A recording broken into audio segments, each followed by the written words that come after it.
नमस्कार, मी विलास बडे. बेधडक मध्ये आपल्या सगळ्यांचं स्वागत. मुंबईमध्ये नाईट लाईफ सुरू करण्याचा एक अत्यंत मोठा निर्णय आज राज्य मंत्रिमंडळाने घेतला. राज्य मंत्रिमंडळाने त्याला मंजुरी दिली. पर्यावरण मंत्री आदित्य ठाकरे यांची ड्रीम संकल्पना असलेली ही नाईट लाईफ अखेर साकार होणार आहे. मुंबईच्या आर्थिक विकासाला चालना देण्यासाठी, रोजगार पर्यटन निर्मितीसाठी मुंबई 24 तास जागती ठेवण्याचा हा निर्णय जो आहे तो निर्णय घेतल्याचं सरकारच्या बाजूने सांगितलं जात आहे. पण विरोधी पक्ष भाजपने मात्र या निर्णयाला कडाडून विरोध केलाय. मुंबईच्या सुरक्षेचा प्रश्न उपस्थित होण्याची भीती त्यांनी व्यक्त केली आहे. अनेक मुद्दे त्यांनी सुद्धा मांडलेले आहेत. त्यामुळे नाईट लाईफ वरून आता सुरू झाली आहे फाईट. याबद्दलच आज आपण चर्चा करणार आहोत बेधडकमध्ये.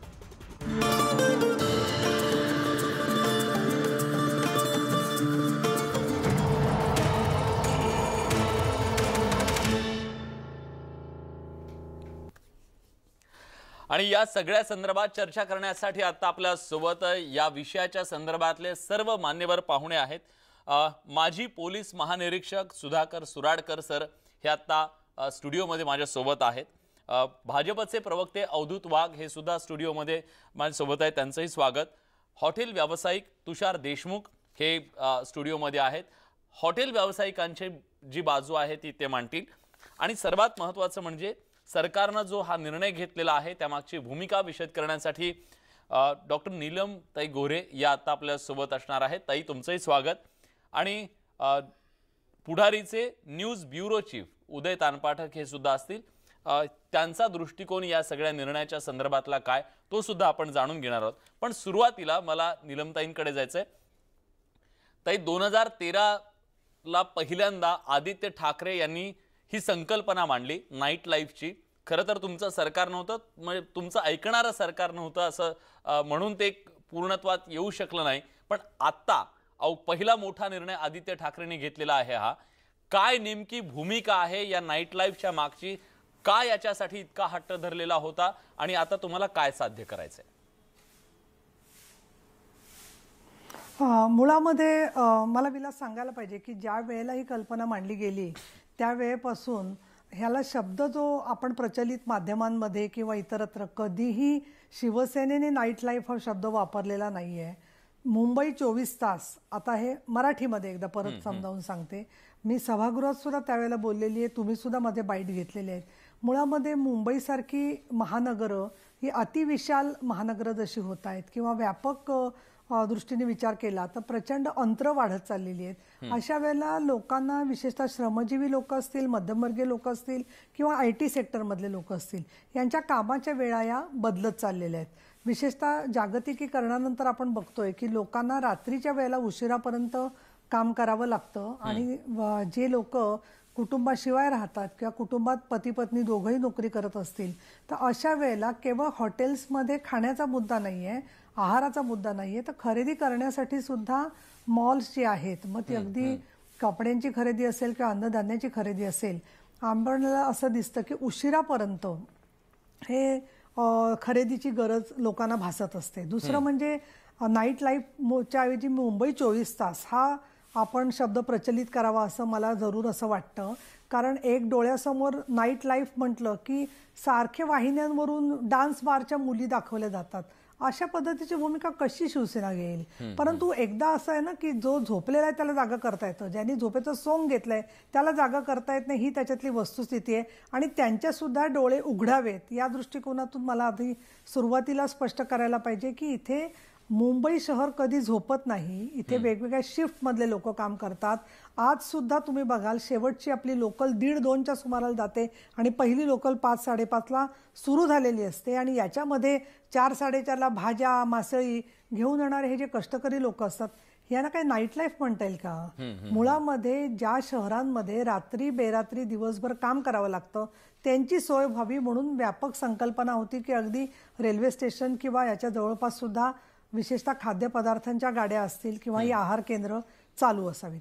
आत्ताच्या घडीला जो निर्णय झालेला आहे त्याच्यामध्ये पर्यटन स्नेही, रोजगाराभिमुख जसा हा निर्णय आहे तसं ज्या लोकांना कामाच्या वेळा मध्ये प्रवासामध्ये ज्यांचा भरपूर वेळ होतो, रात्रीचं जेवण व्हायचीच वेळ त्यांची रात्री 11 वाजता ते घरी पोहोचलेले असतात, अशा सगळ्या लोकांचा विचार या शहरांमध्ये केलेला आहे. आणि त्याचबरोबर पर्यटन स्नेही असा निर्णय आणि सगळ्यात महत्त्वाचं म्हणजे बार्स, म्हणजे जिथे याची सगळी अंमली एक त्याला आपण म्हणू दारू म्हणूया किंवा अल्कोहोल मिळतं, अशा ठिकाणच्या यांना 1:30 वाजेपर्यंतच उघडी असण्याची परवानगी आहे. आणि बाकीचे जे 3 भाग आहेत, नरिमन पॉइंट, काळा घोडा आणि बीकेसी, या ठिकाणचे परवाना प्राप्त लोकांना तिथे खाण्याचे पदार्थ आणि मॉल्स याच्यासाठी परवानगी दिलेली आहे. याचा अर्थ मुंबईच्या आपलं दादर असेल, पार्ले असेल, वरळी असेल, सर्व भागांच्या मध्ये ठिकठिकाणी लोक काहीतरी धांगडधिंगा घालत बसणार, हा गैरसमज बरोबर नाहीये. काय माहितीये का, मुळामध्ये लोकांच्या मनात कुठेतरी गैरसमज वाढवायचे, हा प्रकार बरोबर नाहीये. आदित्य ठाकरे यांची जी संकल्पना आहे, ती संकल्पना केवळ त्यांनी मनातून आले आणि एक उगवली अशी नाहीये. तर जगामधल्या सगळ्या मोठ्या शहरांच्या मध्ये मी स्वतः पाहिलेलं आहे, मिनियापोलिसमध्ये, की रात्री 1-1:30 वाजता माझी सून आणि माझा भाचा हे दोघंही जण उशिराच्या वेळेला, अनेक वेळेला शुक्रवारी रात्री 11 वाजता जातात आणि तिथून धान्य, तांदूळ, गहू यासारख्या गोष्टी खरेदी करून रात्री 12-12:30ला परत येतात. तर ज्या लोकांना दिवसभर हे शक्य होत नसतं खरेदी, तुम्ही मला एक सांगा, नवरा बायको दोघंही काम करत असतील आणि शनिवारी पण वर्किंग असेल, तर त्यांनी खरेदी फक्त रविवारी करायची का खाद्यपदार्थांची, का प्रत्येकाच्याकडे वाणी घरपोच माल आणून देतो? त्यामुळे मला असं वाटतं की थोडंसं आपण स्वतःवरती सुद्धा जर का अंदाज घेतला, तर मुंबई 24 तास उघडी राहिली तर लोकांना ज्या सेवा मिळतात त्या सेवांचा खूप मोठा फायदा होणार आहे. आणि शेवटचा नव्हे पण अजून एक मुद्दा मी ऍड करून थांबवते. एक मोठं मध्ये दिव्य मराठी आणखीन काही वृत्तपत्रांनी आंदोलन घेतलं होतं. त्याचा अर्थ होता मेक अवर नाईट्स फ्री. याचा अर्थ काय? रस्त्यावरती कोणी स्वस्त पण उभं राहायचं का नाही. तर रात्रीच्या वेळेला जर का वर्दळ असेल रस्त्यावरती, तर स्त्रिया सुद्धा तिथे बाहेर पडू शकतात. आज आपल्या सिद्धिविनायकाला जाताना महिलांचे जथ्थेच्या जथ्थे रात्री चालत जाताना दिसतात, कारण शेकडो महिला रस्त्यावरती उतरलेल्या असतात. त्यामुळे रात्रीच्या वेळेला सुद्धा सर्वसामान्य लोक रस्त्यावरती बाहेर पडू शकत असतील तर फक्त गुंडांचं तिथे राज्य चालणार नाही, पोलिसांचा फक्त त्याच्यामध्ये सारखा हस्तक्षेप करायला लागणार नाही. कारण मध्यमवर्गीय सामान्य विद्यार्थी-विद्यार्थिनी जर का बाहेर पडलेले असतील तर आपोआपच रस्त्यावरच्या वर्दळीमध्ये काही गैरप्रकारांना आळा बसणार आहे. आणि म्हणून असं असलं तरी सुद्धा माननीय मुख्यमंत्र्यांनी स्पष्ट केलेलं आहे की हे प्रायोगिक तत्वावर आहे, त्याचे वाईट चांगले परिणाम चर्चा करून मग अंतिम निर्णय याच्याबद्दलचे होणार आहेत. तुम्ही सरकारची जी काही बाजू आहे, पक्षाची जी बाजू आहे तुम्ही मांडली आहे, पण भाजपला हे विचारणं गरजेचं आहे की तुमचा नेमका आक्षेप कशाला आहे. आणि दुसरी एक महत्त्वाचा मुद्दा त्यांनी मांडला नीलमताईंनी की झोपलेल्याला जागं करता येतं, पण ज्यांनी झोपेचं सोंग घेतलंय त्याला जागं कसं करायचं. तुम्ही झोपेचं सोंग घेऊन टीका करताय का? ताई यांच्याबरोबर आम्ही अनेक वेळा आणि एकत्र असे वाद घातलेले आहेत. आज अशी स्थिती आहे की 50 दिवसानंतर आम्हाला एकमेकांशी थोडंसं भांडावं लागतंय. ताई माफ करा. ताई झोपेचं सोंग वगैरे काही नाही. रात्री आम्ही चांगल्या घरातले आहोत. रात्री 11 वाजता झोप येते, सकाळी 7 वाजता उठतो. त्यामुळे एका ठराविक वेळी आम्हाला झोप ही येणारच. ज्या लोकांना दिवसभर झोप येत असते आणि रात्रीच फक्त ते जागे असतात त्यांच्यासाठी हे सोंग वगैरे आहे. माझा मूळ मुद्दा असा आहे की हे नाईट लाईफ आपण बाजूला करूया. ताई म्हणालेले आहेत योग्य आहे, नाईट लाईफ आपण शब्द काढून टाकू. आपण रात्रीचा बाजार म्हणू, रात्रीचं रेस्टॉरंट म्हणू किंवा रात्रीचे उद्योग म्हणू. मुख्य म्हणजे या संपूर्ण मुंबईमध्ये डे लाईफच नाहीये, तर तिकडे तुम्ही नाईट लाईफची गोष्ट करता. महाराष्ट्रामध्ये असलेले असंख्य प्रश्न आहेत जे या नव्या सरकारनं सोडवले पाहिजेत अशी आमची इच्छा आहे आणि त्यासाठी आमच्या सदिच्छा पण आहेत. मग तो शेतकऱ्यांचा प्रश्न असतो, महिलांवर. काल कुर्ला येथे एका महिलेवर, विवाहित स्त्रीवर 4 पुरुषांनी बलात्कार केला. तरुण मुलं होती, रात्रीच्या वेळी. ही कालची गोष्ट आहे. तर वर्दळीच्या वेळी कुर्ला टर्मिनसच्या जवळ जिकडे वर्दळ असते, ती महिला लघुशंखेला एका झाडीमध्ये गेली असताना तिच्यावर 4 जणांनी बलात्कार केला. आणि हे 4ही जण एकमेकांशी संबंधित नव्हते. 2 जण मित्र होते, 2 जण मित्र होते.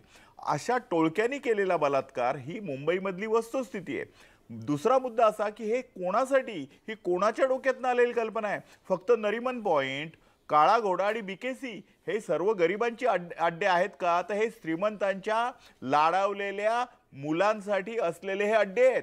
काळा घोड्याला वरळीचा कुठचा मुलगा जाणार आहे? लालबाग आणि परळमधला कुठचा मुलगा बीकेसीला जाणार आहे? नरिमन पॉइंटला रात्री 12 वाजता कांजूरमार्ग मधला किंवा मालाड मधला कोण माणूस तिकडे जाणार आहे शॉपिंग करायला?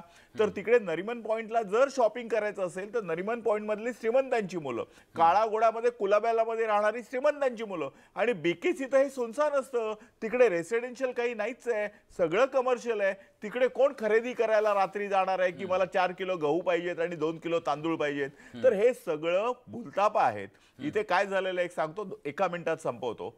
हा एक वेगळा बनाव आहे आणि ह्या बनावाचा मला दुःख यासाठी वाटतंय की आपली तरुण पिढी कुठेतरी अडचणीमध्ये येईल की नाही. बघा, सर्व गोरखधंदे रात्री चालतात. एक स्टेटमेंट आलेलं आहे, संजय राऊत साहेबांनी दिलेलं आहे की करीमलाला ना इंदिरा गांधी भेटायला यायच्या. नंतर त्यांनी ते स्टेटमेंट मागे घेतलंय. करीमलालाच्या नातवांनी सांगितलं की एवढंच नाही, बाळासाहेब ठाकरे, शरद पवार, आणखी राजीव गांधी पण मला भेटायला यायचे. हे त्यांनी स्टेटमेंट दिलंय. स्टेटमेंट एक सांगतो स्टेटमेंट नंबर 1. अशोक चव्हाणांनी स्टेटमेंट दिलं, काही मुस्लिम समुदाय हे माझ्याकडे आले होते आणि ते म्हणाले आम्हाला बीजेपी नको म्हणून आम्ही शिवसेनेबरोबर गेलो. आता हे नंतर मी चौकशी केली, हे मुस्लिम समुदायाचे जे नेते आले होते ते सगळे पायदोडीमधनं, मोहम्मद अली रोडवरनं आणि त्या भागातनं आले होते, हे मला कळलं. हे 2 मुद्दे झाले. आता तिसरा मुद्दा, करीमलाला आणखी हाजी मस्तान हे अंडरवर्ल्ड डॉन जे होते ना, ते सगळे नार्कोटिक्सचा धंदा करायचे. म्हणजे मला असा संशय येतो की रात्री तुम्ही 1:30 वाजता दारूची दुकानं बंद करणार, मग तुम्हाला नाईट लाईफ किंवा काय? या लाडावलेल्या माणसांना रात्री मला भीती वाटते, नार्कोटिक्सचा धंदा ओपन होण्यासाठीच तर हे नाही ना. मग त्याच्यासाठी काळा घोडा, त्याच्यासाठी नरिमन पॉइंट आणि त्याच्यासाठी बीकेसी तर नाही ना. हा पण एक महत्वाचा मुद्दा आहे, तपासून पाहिला पाहिजे. नशिबाने गृहमंत्री एवढे ह्याला फॉर नाही आहेत. मी चौकशी केली काल, माझं एका मंत्र्याबरोबर, राष्ट्रवादीच्या मंत्र्याबरोबर बोलणं झालं. ते म्हणाले आमच्या पक्षाला याला विरोध आहे पण आम्ही काय करणार. तुमचं अजून त्यांच्यासोबत म्हणजे ठीक आहे, आपण त्याच्याबद्दल बोलू. 2 महत्वाचे आक्षेप घेतलेले आहेत नीलमताई. 2 महत्वाचे आक्षेप आहेत. एक, कायदा आणि सुव्यवस्थेचा प्रश्न सातत्यानं भाजपकडून मांडला जातोय आणि जी भीती व्यक्त केली जाते की उद्या काळ्या बाजाराचे दारं उघडली जातील, ह्या 2 आक्षेपांबद्दल तुमचं म्हणणं काय? मी पुन्हा मान्यवरांकडे दुसऱ्या जातो.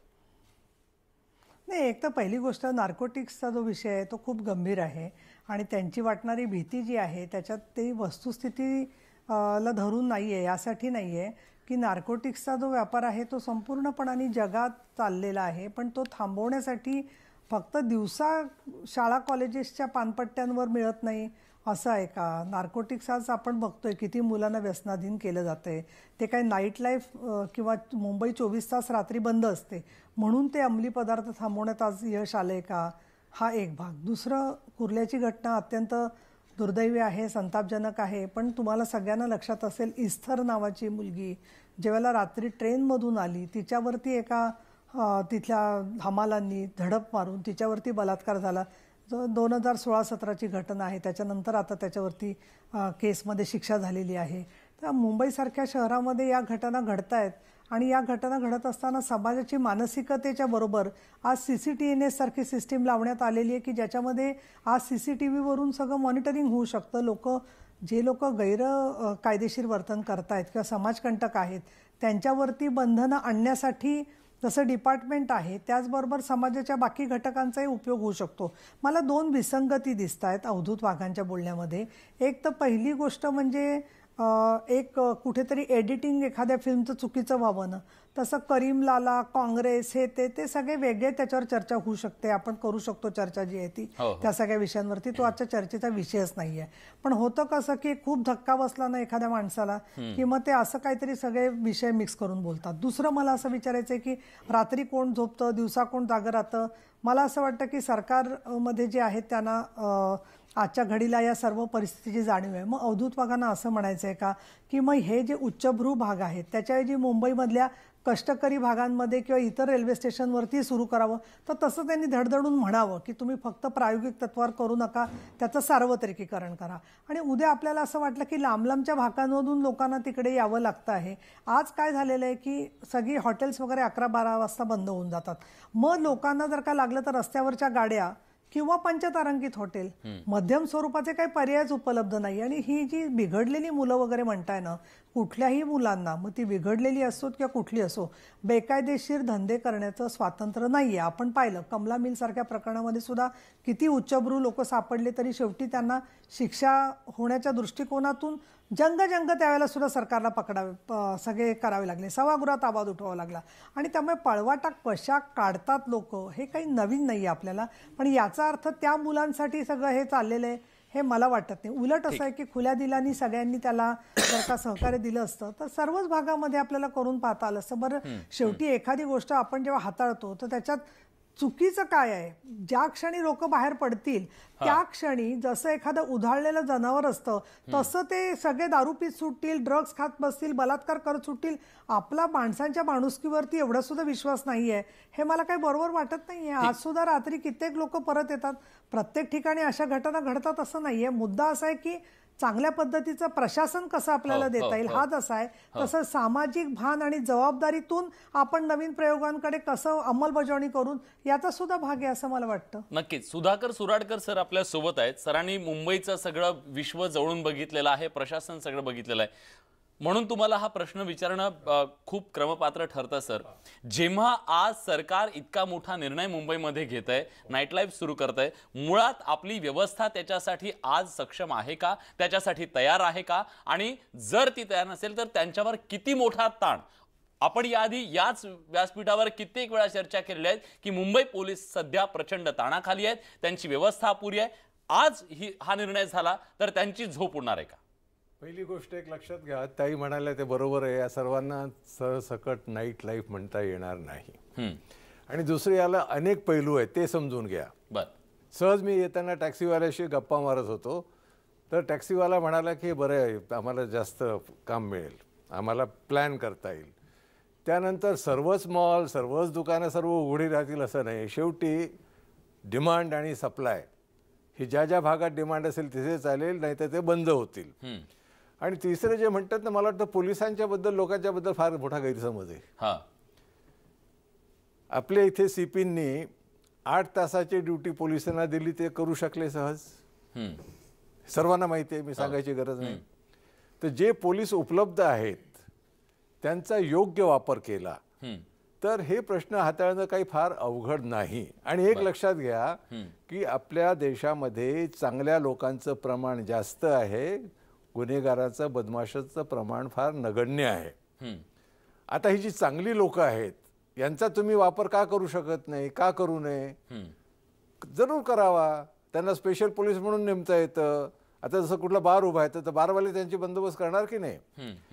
CCTV आलेले आहेत, पोलिसांना लक्ष ठेवता येतं. आणि हे मी केलेलं आहे. समजलं की नाही? उगीच मी हवेत गप्पा मारत नाही. पोलिसांवर ताण केव्हा येतो, जेव्हा पोलिसांना जी पोलीस त्यांना कामात रसच नाही आहे.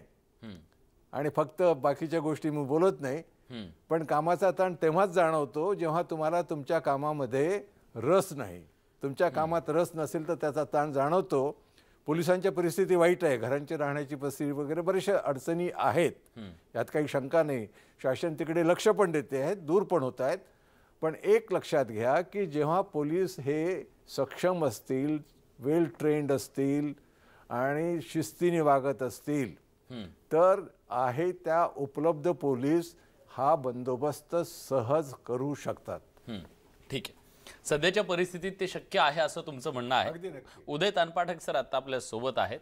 तानपाठक सर, पत्रकारांचं आयुष्य सुद्धा पोलिसांसारखंच असतं, त्यांनाही 24 तास काम करावं लागतं.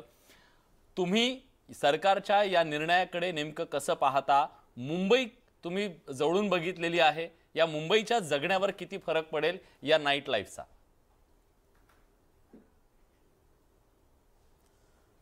निलमताई मगाशी सांगत होत्या त्याच्याशी मी खूप अंशी सहमत आहे.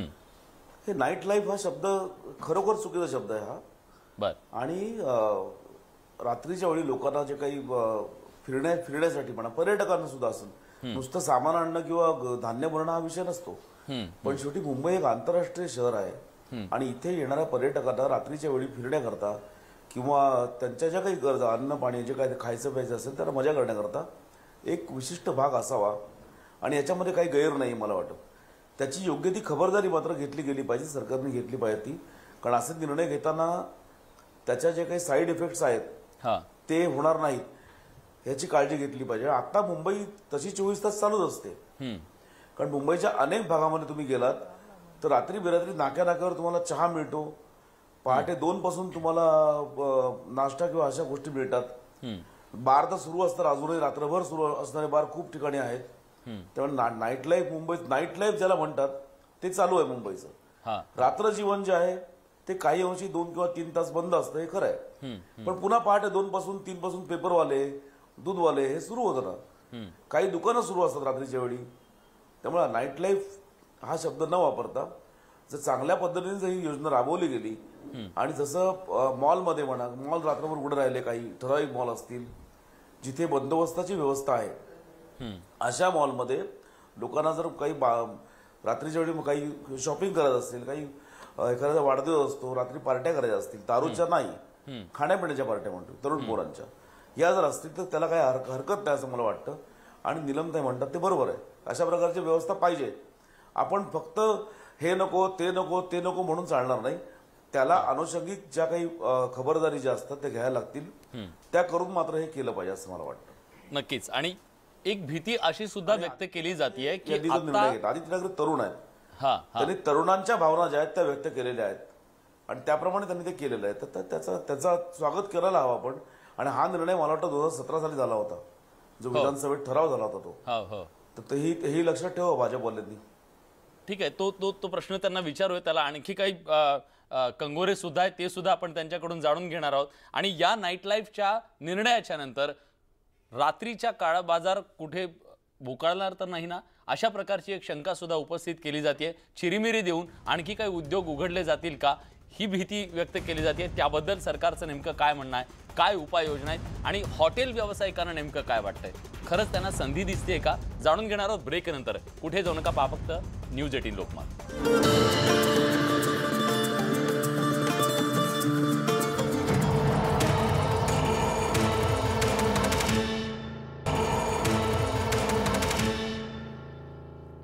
ब्रेक नंतर तुमचं पुन्हा एकदा स्वागत. मुंबईमध्ये 27 जानेवारीपासून नाईट लाईफ सुरू होते आणि त्या अनुषंगानं भारतीय जनता पक्ष आणि सरकार यांच्यामध्ये सध्या फाईट सुरू झालेली आहे आणि त्याच अनुषंगाने वेगवेगळे जे मुद्दे आहेत त्याची आपण चर्चा करतोय. ब्रेक पूर्वी आपण कायदा सुव्यवस्थेच्या दृष्टिकोनातून, व्यापाराच्या दृष्टिकोनातून बोललो, पण आता जे हॉटेल व्यावसायिक याच्यामध्ये सहभागी होणार आहेत त्यांच्या प्रतिनिधित्व म्हणून आपण इथं बोलवलेलं आहे तुषार देशमुख यांना. हॉटेल व्यावसायिक आहेत. तुषारजी, या निर्णयाचं मुळात तुम्ही स्वागत करता का? आणि इथं बिझनेस ओपन होईल, एक नवी संधी निर्माण होतील, तुम्हाला 4 पैसे मिळतील, अच्छे दिन येतील असं सांगितलं जातंय. मुळात तुम्ही या निर्णयाकडे कसं पाहता? मुळात हा निर्णय जेव्हा लागला त्यावेळेला त्याच्यावरती अनेक प्रश्न आमच्या हॉटेल व्यावसायिकांमध्ये निर्माण झाले.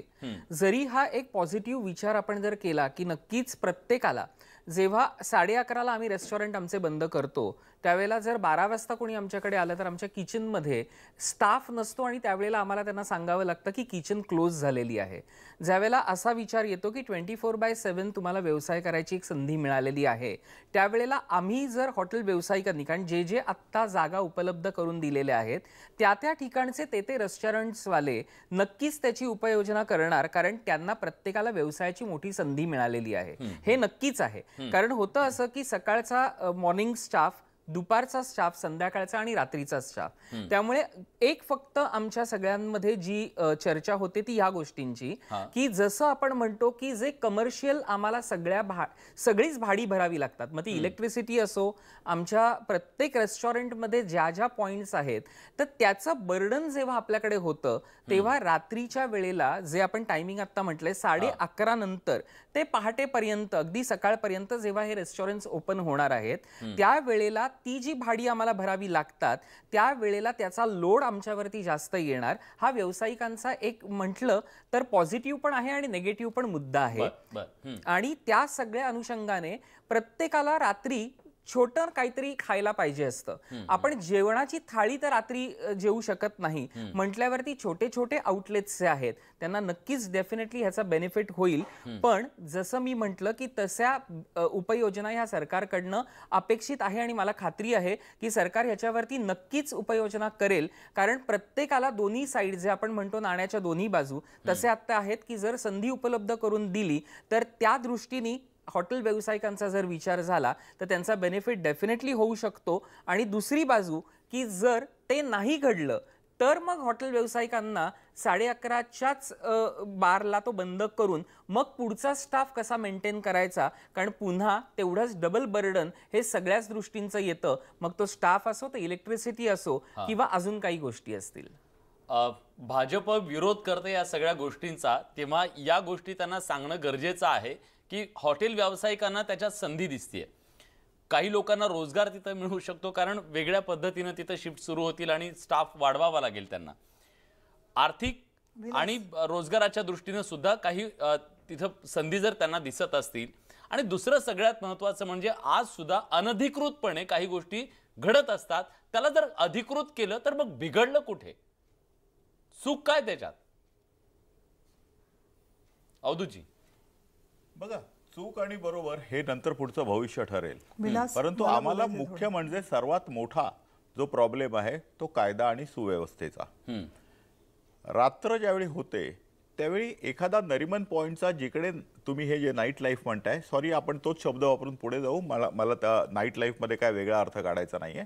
रात्रीचा बाजार जो आपण सुरू करणार आहात त्या भागामध्ये समजा रहदारी असेल, लोक असतील, सगळं असेल, परंतु तिकडून मी माझ्या घरापर्यंत येईपर्यंत कायदा आणि सुव्यवस्थेचं काय? नरिमन पॉइंटला गेल्यानंतर, BKCला गेल्यानंतर, काळा घोड्याला गेल्यानंतर, तिकडून कांजूरमार्ग पर्यंत येईपर्यंतच्या सुव्यवस्थेचं काय? की तुम्हाला असं म्हणायचं आहे की फक्त ते काळा घोडा आणि आजूबाजूच्या परिसरांमधील लोकांसाठी आहे? मग ह्या सुव्यवस्थेचा जो ताण आहे, व्यवस्थेचा ताण आहे, संपूर्ण मुंबईवर येणार आहे. म्हणजे एखादी मुलगी कांजूरमार्गवरनं किंवा मालाडवरनं BKCला गेली, आणखी तिकडच्या रात्र बाजारमध्ये तिने जेवली, फिरली, काय काय केलं, आणि तिकडून मात्र ती येताना काय होईल याची शाश्वती कोण घेणार? हा मुद्दा नंबर 1 आहे. मुद्दा नंबर 2, जसं आता तुषारांनी सांगितलं की हे जे थाळी सिस्टीम आहे किंवा असं जेवण आहे की जिकडं आला कार्टे आहे, तिथं तर मला खूपच कठीण वाटतं की आला कार्टे वगैरे रेस्टॉरंट चालवायला, कारण तिकडे शेफ लागतो वगैरे वगैरे. परंतु नक्कीच बर्गर आहे, पिझ्झा आहे किंवा वडापाव आहे, असे जे फास्ट फूड आहेत त्या फास्ट फूडवाल्यांना नक्कीच मला वाटतं की त्यांचा धंदा होईल. आणि म्हणून मला असं वाटतं की पारंपरिक अन्नपदार्थ, जे चांगले अन्नपदार्थ ज्याला आपण हेल्दी फूड म्हणतो, त्या हेल्दी फूडच्या ऐवजी जंक फूड्स वाल्यांचं इकडे फावणार आहे. आणि हे जे मॅकडोनाल्ड आहे किंवा आणखीन एक पिझ्झा हटवाले आहेत, जे ब्रँड्स आहेत, या ब्रँड्सच्या लॉबीने तर हे अशा प्रकारचा निर्णय घ्यायला या सरकारला भाग तर पाडलं नाही ना, असा आमचा दुसरा ऑब्जेक्शन. नीलमताई, तुम्ही तुमचं मत मांडला, पण पब्लिक ट्रान्सपोर्टच्या संदर्भात सुद्धा आपण बोललं पाहिजे. कारण जेव्हा रात्रीची मुंबई आपण रात्रभर सुरू ठेवणार असं म्हणतोय, तेव्हा पब्लिक ट्रान्सपोर्ट सुद्धा देणं आपली जबाबदारी असेल, केवळ सुरक्षा नाही. तो एक मुद्दा होता. मला पण त्याच्या आधी एक आठवण करून द्यायची आहे विलास, की किती मोठं विस्मरण आहे की स्वतः केंद्र सरकारने सुद्धा आणि राज्यामध्ये 2017ला ज्याला माननीय देवेंद्र फडणवीस मुख्यमंत्री होते, त्याच वेळेला आपण हा कायदा मंजूर केलेला आहे की आस्थापनं जी आहे ती दिवस रात्र चालू राहतील. मग आता तेव्हा कुठे गेला होता राधासुता तुझा धर्म, असा मी प्रश्न विचारते. मग त्यावेळेला सभागृहामधली भारतीय जनता पक्ष, शिवसेनेने तर स्वागतच केलेलं आहे. अनेक आमदारांची स्वागताची भाषण आहेत त्याच्याबद्दलची. त्याची प्रत्यक्षात आज अंमलबजावणी काही प्रमाणात झालेली आहे.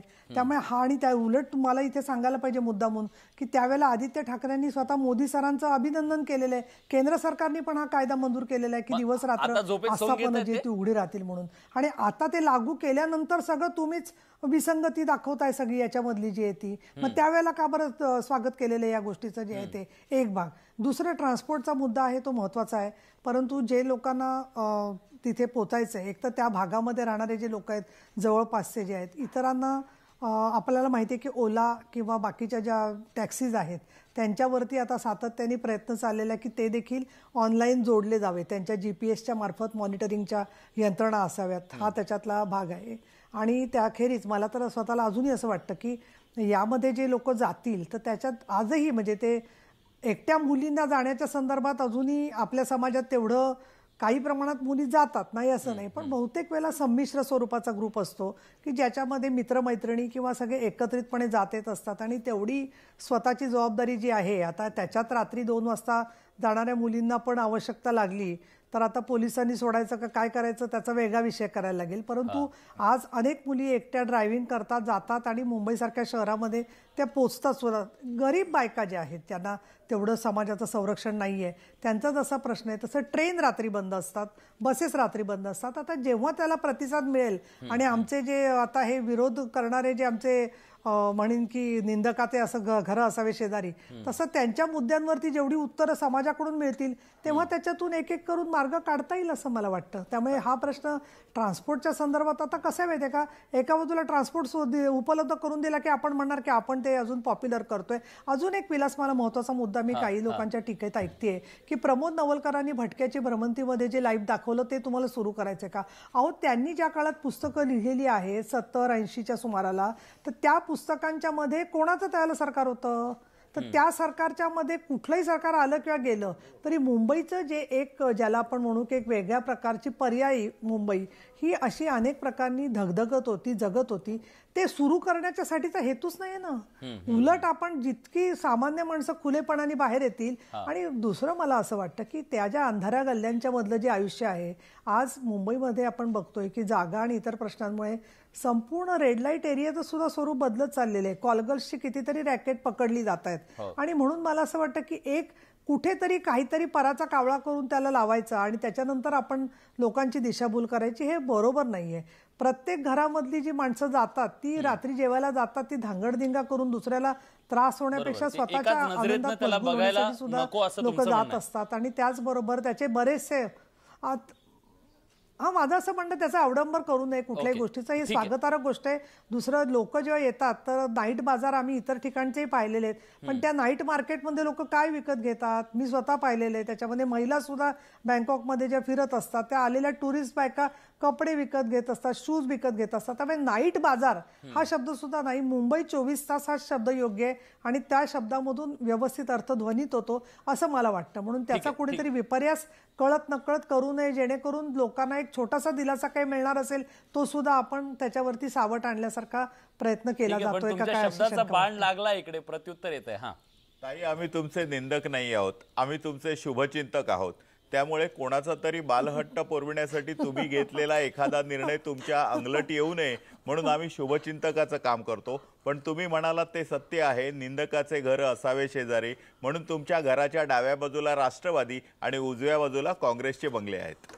बरं, पण तुम्ही जेव्हा निर्णय सरकारमध्ये होतात, तुम्ही तेव्हा घेतलेल्या निर्णयाचं स्वागत करता आणि आज त्याच्यावर टीका करता, मग हे तुमचं झोपेचं सोंग जर म्हटलं तर चुकलं काय हो?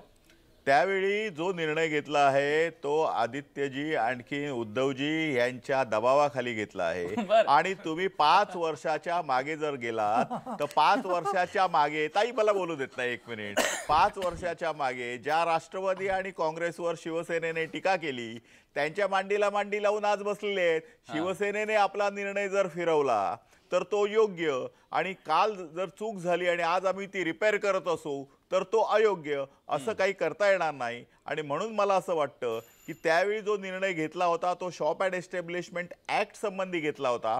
आणि पूर्वी रात्री 1:30 वाजेपर्यंत बार चालायचे, 11:30 वाजेपर्यंत कंट्री लिकरचे आणि फॉरेन लिकरचे दुकानं चालायची, पण 10 वाजता पान बिडी शॉप बंद करायचे. हे म्युन्सिपाल्टीवाले आणि पोलीसवाले चिरीमिरी घेऊन त्या 10 वाजता सिगरेट आणि पानाची दुकानं बंद करायचे. त्याला कुठेतरी चाप लावावा. इव्हन औषधांची दुकानं 10 वाजता बंद व्हायची, त्याला कुठेतरी चाप लावावा म्हणून ती अमेंडमेंट केलेली आहे. रात्रभर दुकानं चालावीत आणि नाईट लाईफ व्हावं अशी त्यामागची भावना नव्हती.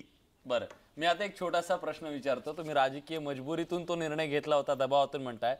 उद्या जर समजा काही समीकरण बदललं आणि तुम्ही दोघे एकत्र आला तर हा निर्णय भाजप कसा करणार आहे? म्हणजे ह्याला विरोधच करेल का? आताची भूमिका कायम राहील? बघा, जर तरच्या प्रश्नाला दबाव चालू राहणार आहे तुम्ही मला विचारता की ताईना विचारताय? दोघांना विचारता. आता काय ताई तुम्ही उत्तर द्या. ताई सिनियर आहेत आम्हाला, ताईंचं उत्तर मुळामध्ये असं आहे की आमच्या दबावाखाली निर्णय घेतला नाही. अवधूत काय आहे माहिती, आता हे बंगले वगैरे कोणाचे शेजारी वगैरे हे आहे ना, हे माझ्या हातातली गोष्ट नाहीये. सत्तेचं तख्त जसं पालटतं तर तेथे जो चंद्रकांत दादांचा बंगला होता माझ्या उजवीकडे, तिथे आता दुसऱ्यांचा बंगला आलेला आहे. त्यामुळे ती माझ्या हातातली गोष्ट नाहीये. एक दुसरा भाग असा आहे की 1.5 पर्यंतची जी दुकानं चालू होती ती वाढवण्याचा निर्णय तर घेतलाच होता. म्हणजे मगापासून तुम्हाला कांजूर मार्गच्या लोकांची जी काळजी वाटते त्यांची तर सोय झालेलीच होती की त्यांची ती आवश्यक दुकानं त्याच्यासाठी म्हणून खुली होती. आणि दबावाचं म्हणाल ना तर आता असं तर दबावाखाली म्हणायला लागला तुम्ही तर तुमच्यावर पण कोणाचा तरी दबाव पडतो हे महाराष्ट्राला एक सुखकारक गोष्ट वाटेल की भाजपवरती सुद्धा कोणाचा तरी दबाव असतो आणि तो शिवसेनेचा असेल आणि तो तुम्ही मान्य करत असाल तर मी त्याचं स्वागत करते, काही हरकत नाही. नक्कीच. आणि आता जो निर्णय घेतलेला आहे तो पुन्हा दबावातून घेतलाय का अशी चर्चा सुद्धा सुरू होऊ शकते, कारण काही दिवसापूर्वीच गृहमंत्र्यांनी त्याच्याबद्दलचं एक वेगळं वक्तव्य केलं होतं. त्याच्याबद्दल बोलू, पण एक छोटासा ब्रेक घेतोय. कुठे जाऊ नका, पहा फक्त न्यूज 18 लोकमत.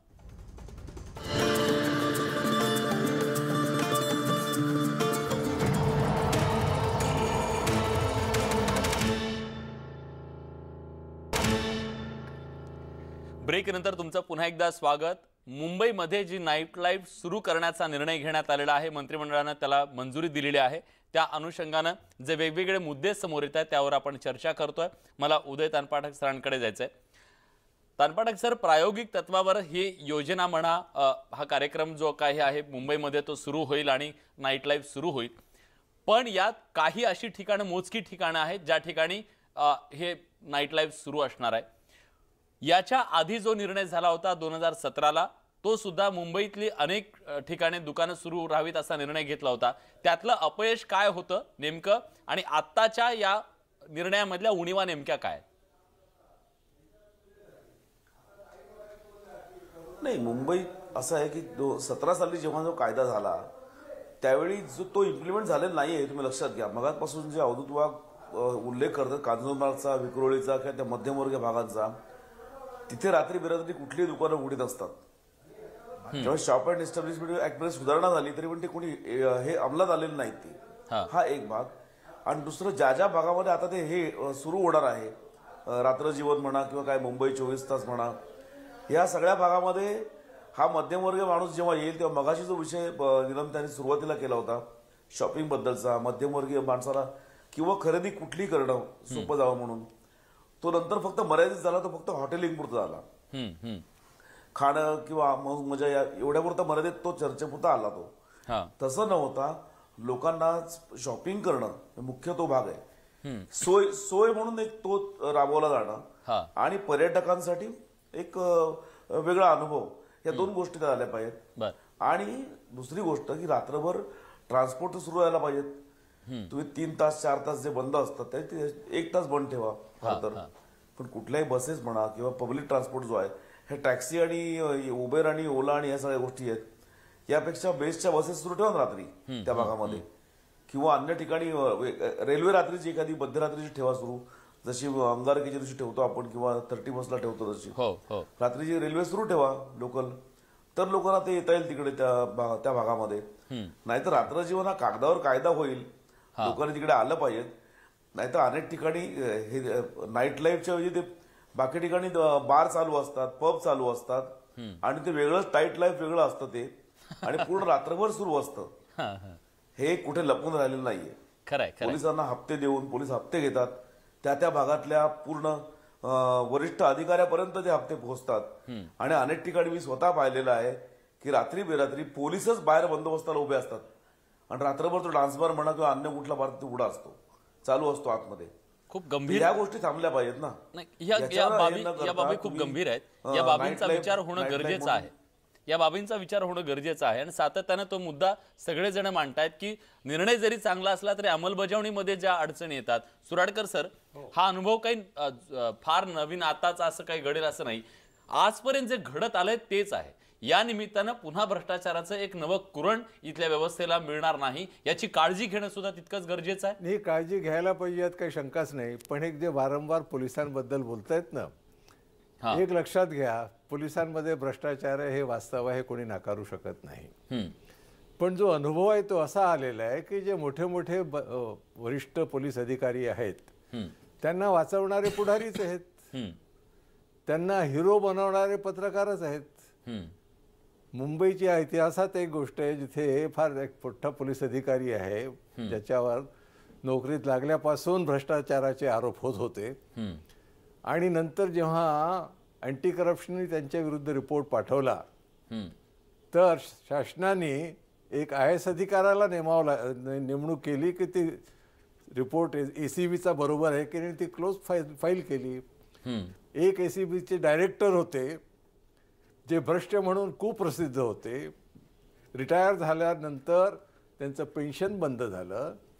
तर हा जो पोलिसांचा दोष आहे याला शासनही तितकंच जबाबदार आहे, पुढारी तितकेच जबाबदार आहे. माझं स्पष्ट मत आहे की अशा माणसांची जागा जेलमध्ये आहे. किती लोकांना तुम्ही जेलमध्ये पाठवता? नावाजलेले आहेत सर्व भ्रष्ट अधिकारी आणि त्याच्यासोबत असलेले भ्रष्ट पुढारी जगजाहीर आहे, सर्वांना माहित आहे. ठीक आहे. किती लोकांवर ऍक्शन झाली मला सांगावं कोणी. उदय सर तुमचा मुद्दा पूर्ण करा.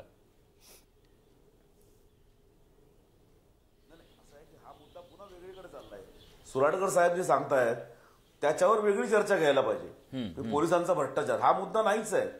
मुद्दा हा आहे की रात्रभर आता सुद्धा मुंबईचं नाईट लाईफ हे वेगळ्या अर्थाने सुरू असतं.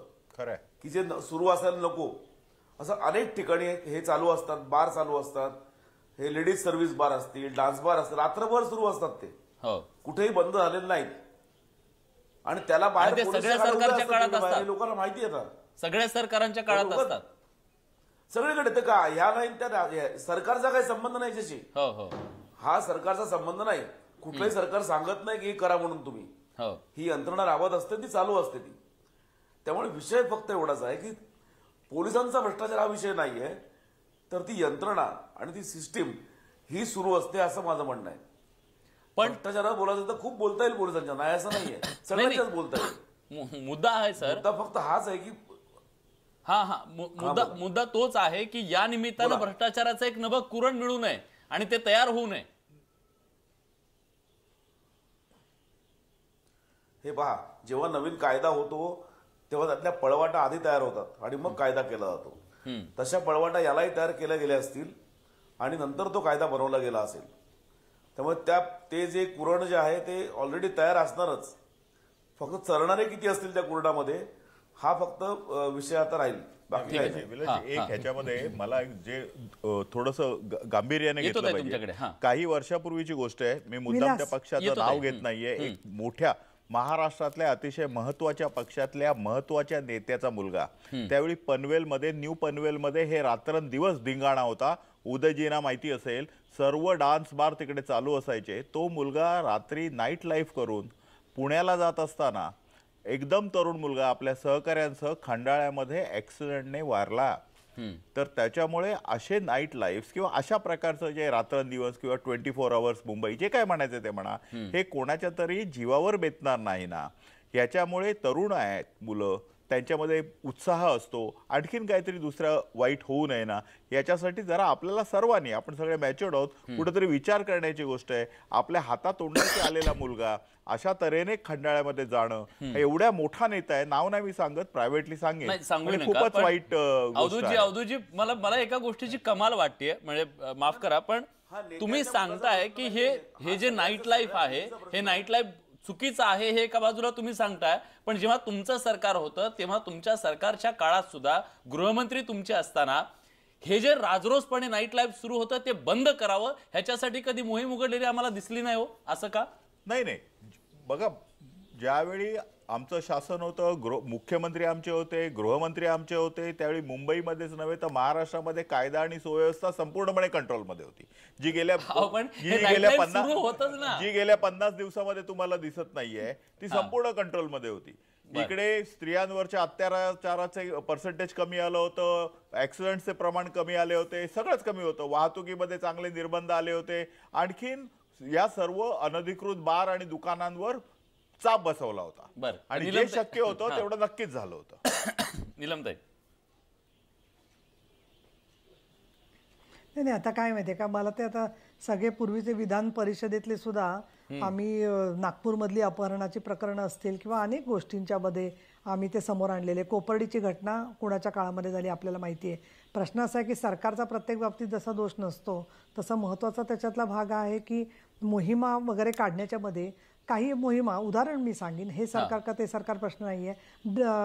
हे दारू पिऊन ड्रायव्हिंग करू नका, याच्यामध्ये पोलिसांनी ज्या सुरुवातीला तपासण्या सुरू केल्या तर केवढी त्याची थट्टा झाली होती. आज काही प्रमाणामध्ये 31 डिसेंबर असेल किंवा सणावारांच्या वेळेला असेल, गर्दीच्या वेळेला असेल, लोक एवढी काळजी घेतात की आपण गाड्या चालवत असताना निदान पोलिसांचा कशा पद्धतीने आपण आटोक्यात सापडणार नाही. आणि पोलीस सुद्धा मला विशेष वाटतं, हजारो पोलीस नाकाबंदीसाठी मुंबईसारख्या शहरात, पुण्यासारख्या शहरात उभे असतात आणि रात्रभर 4-4 दिवस ते तपासणी करत असतात सगळेजण. त्यामुळे पोलीस, सगळेच पोलीस जे आहेत ते अगदी कुठेतरी संपलेले आहेत अशा पद्धतीने पोलिसांचं नीतिधैर्य खच्ची करणारं आपण बोलू नये.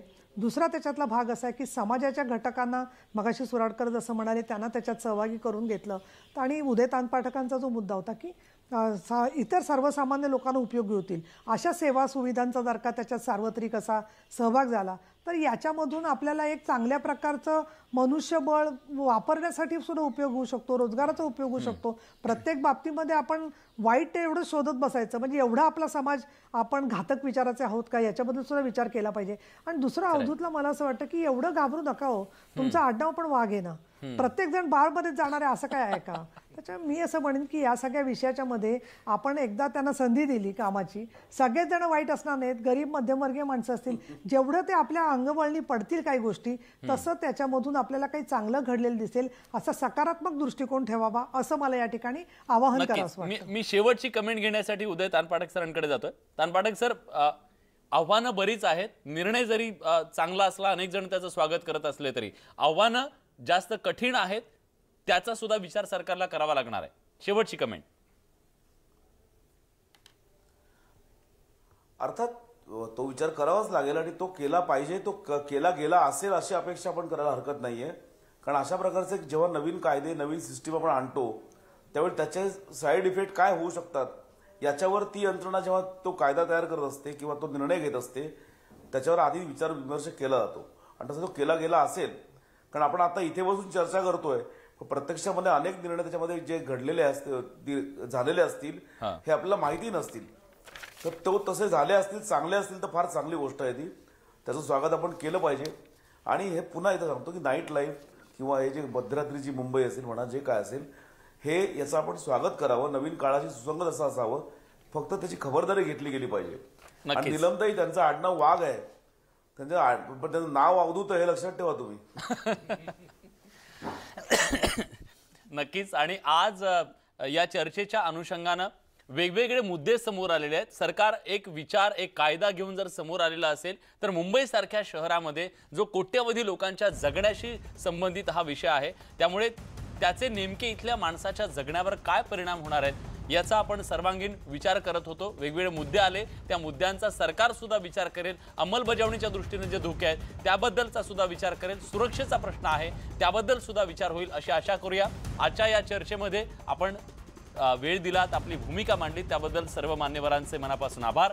बेधडकमध्ये आपण इथेच थांबतोय. ताज्या घडामोडींसाठी बघत रहा न्यूज 18 लोकमत.